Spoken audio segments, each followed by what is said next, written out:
മുഖം നഷ്ടപ്പെട്ട് നിൽക്കുക.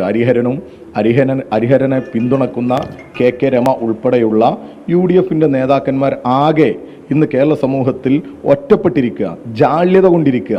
ആരുടെ ആഗ്രഹമായിരിക്കും ഹരിഹരൻ്റെ വീടിന് നേരെ ബോംബെറിയുക എന്നുള്ളത്, അല്ലെങ്കിൽ എന്തെങ്കിലും ഒരു അക്രമം നടക്കുക എന്നുള്ളത്? അവരുടെ ആഗ്രഹമായിരിക്കും.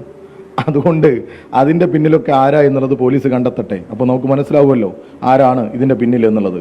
ഞങ്ങളെ സംബന്ധിച്ചിടത്തോളം ഹരിഹരൻ ഈ കേരളത്തിന് മുമ്പിൽ പടച്ചുവിട്ട ആ ഒരു പ്രചരണമുണ്ട്, അദ്ദേഹത്തിൻ്റെ സ്റ്റേറ്റ്മെൻ്റ് ഉണ്ട്. അത്യന്തം ഹീനമായ സ്റ്റേറ്റ്മെൻ്റാണ്.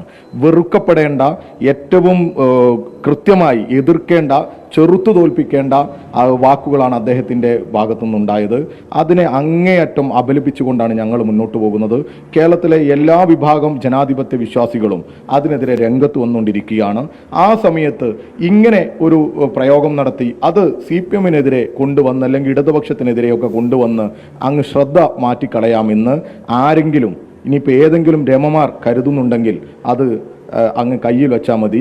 അവർക്കെതിരെയുള്ള ശക്തമായ പ്രതിഷേധ പരിപാടികളുമായി, അവരെ ഈ ജനങ്ങൾക്ക് മുമ്പിൽ തുറന്നു കാട്ടുന്ന പ്രവർത്തനങ്ങളുമായി ഞങ്ങൾ മുന്നോട്ട് പോകും. KK ശൈലജ ടീച്ചറെ പോലെയുള്ള കേരളത്തിൽ ആദരവർഹിക്കുന്ന, കേരളത്തിൽ വലിയ രീതിയിൽ ജനങ്ങൾ വലിയ ബഹുമാനത്തോടുകൂടി കാണുന്ന കേരളത്തിൻ്റെ മുൻ ആരോഗ്യ വകുപ്പ് മന്ത്രിയെ ഏറ്റവും ഹീനമായ പദപ്രയോഗങ്ങളിലൂടെ ആക്ഷേപിച്ച ഹരിഹരനെയും അദ്ദേഹത്തിൻ്റെ രാഷ്ട്രീയത്തെയും ഈ തിരിച്ചറിയും.